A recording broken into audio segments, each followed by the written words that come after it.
Mm-hmm.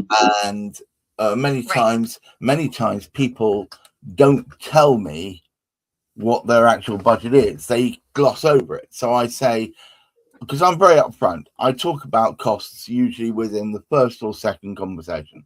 Yeah. And my lowest offer is £400 a month, and I say it will be £400 a month for a 3-month contract with a 1 month whole calendar month's notice at the end. So it will be a 4-month total run. This is how much it's going to cost you. Are you prepared for that? And they go, well, I think I can afford that. That's within budget. I say, in which case, let's go. And I send them the terms. And the English law says if you pay having received the terms, that means you're acceding to the terms of the contract. And then what happens is potentially sometimes 2 months in, they suddenly realize that perhaps they didn't budget for it correctly.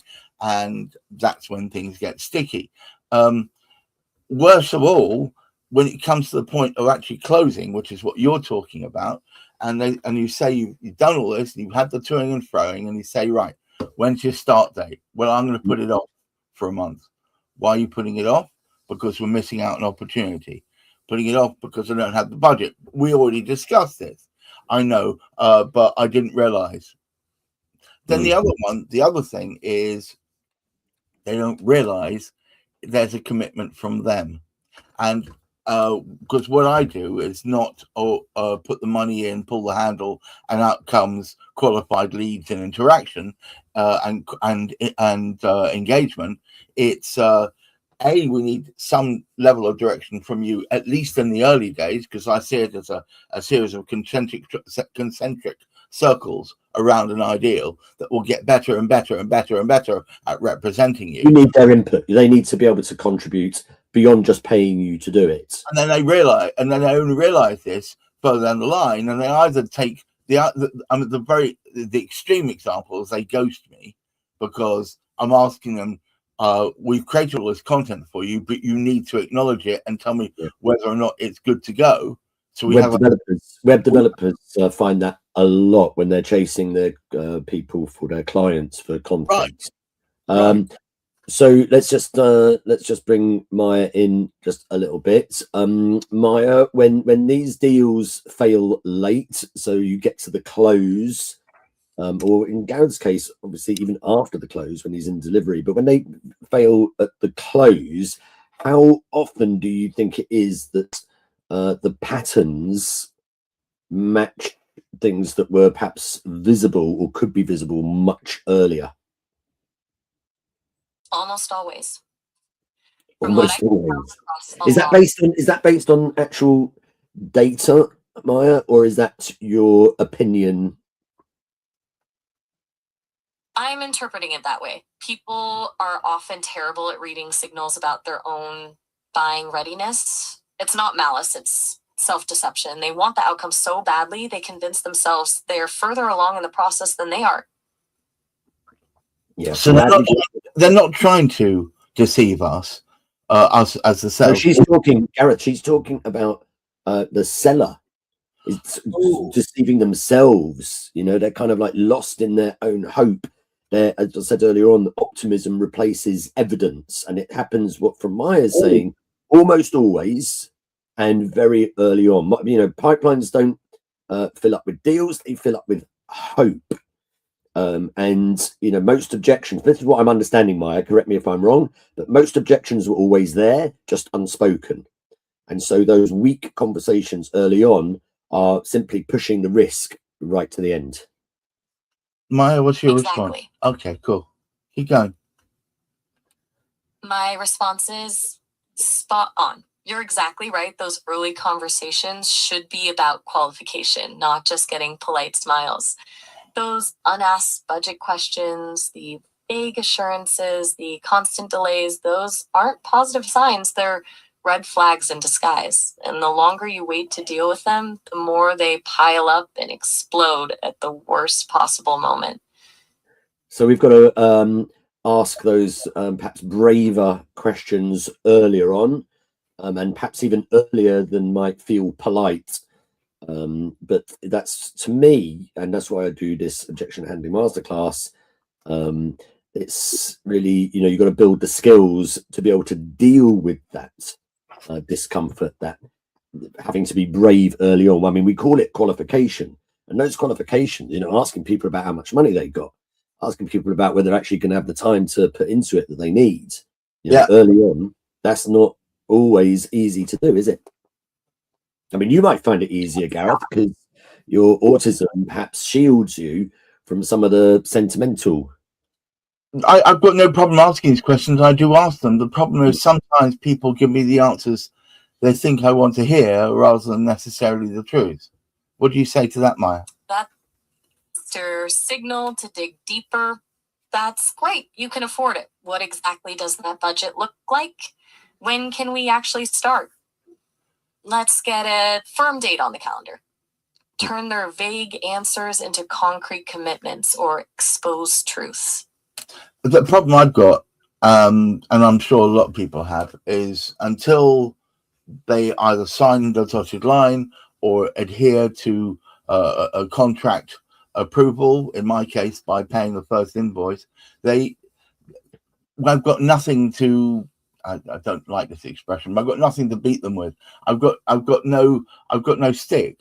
I've only got a carrot, and that means that I've got a client who's been saying he wants to start initially the 1st of Jan.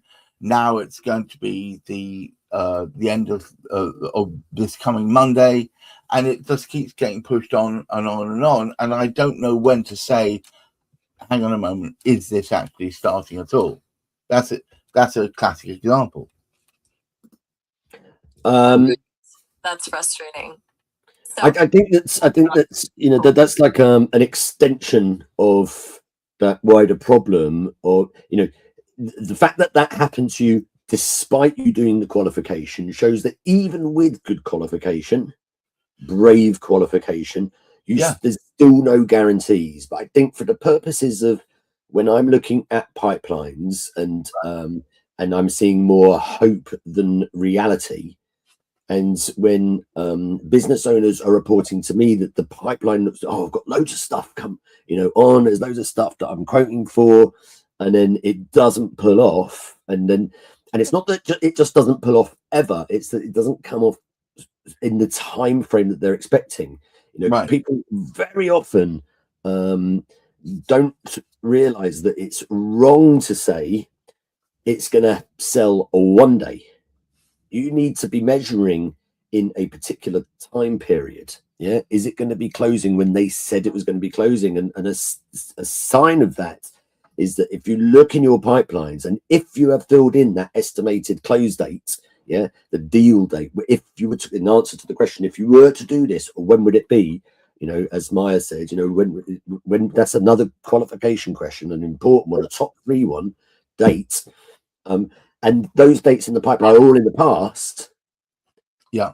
That means that you have not qualified it properly, usually, or you have not done your follow-up properly. So hang on. So are you saying, Maya, that we should be more pessimistic when it comes to estimated close dates in our pipeline? Not pessimistic, realistic. Treat estimated close dates like actual deadlines, and if they slip, treat them like the deal slipped.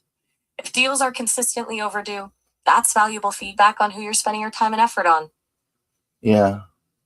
It's in my business, certainly, I spend a lot of time giving small bits of free advice to demonstrate capability and knowledge base, and that is overwhelmingly the pool of people from which I get new clients. And often I've noticed it over the 4.5 years, 5 years I've been running this business, 4.5 years, sorry, is that the sales cycle has increased. Whereas initially it was we would get things closed within a week or two.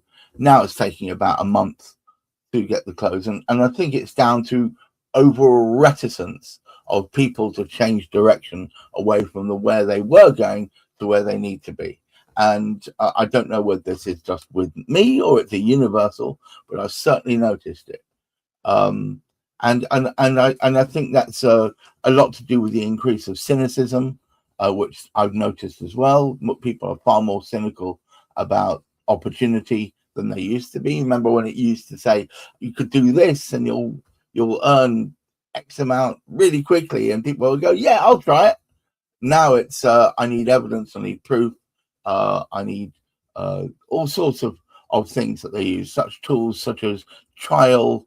I need a 2-week trial, I need this, I need that, all of which flies completely against what we do, which is a gradual build out. That cynicism. Yeah. Go on, Exactly. Yeah. Go on, Maya. Respond to that, please. That cynicism is a sign of information overload. People have seen too much marketing garbage and empty promises. Doesn't mean they don't want solutions. It means they need more than hype to get their attention. The trial requests are also a warning sign. They're asking for proof before they commit because they've been burned before. Yeah, I definitely go with that. And I see the time ticking along. So shall I do a little bit of a summing up? Yes, absolutely. David, would you care to sum up, and then we will finish, I think. Okay, so when we look at our pipelines, we see loads of stuff in there, and if it's happening quite regularly, that a lot of the stuff in that pipeline is not closing in the time frame that it was originally put in the pipeline for, then that is a signal to, and you're facing the objections that's stopping them closing. Then yeah, of course, do the objection handling masterclass. Get good at handling objections. However, that is part of a wider system. It's a sign, if you're having this, that you are not qualifying. And although that qualification can be hard to do, it is worth pinning people down. And although sometimes people might give you the answers that you want to hear rather than the truthful answers, that is simply a sign that, as Maya pointed out, is worth what words did she use to say that, worth sort of delving deeper into and testing a little bit more. I'm just going to put a couple of links to perhaps some relevant articles that I found in the comment section, but none of this is new. A lot of people struggle to qualify. A lot of people don't qualify because it is quite difficult, but if you're not doing it, then you are going to face the objections later on, which will be harder to deal with.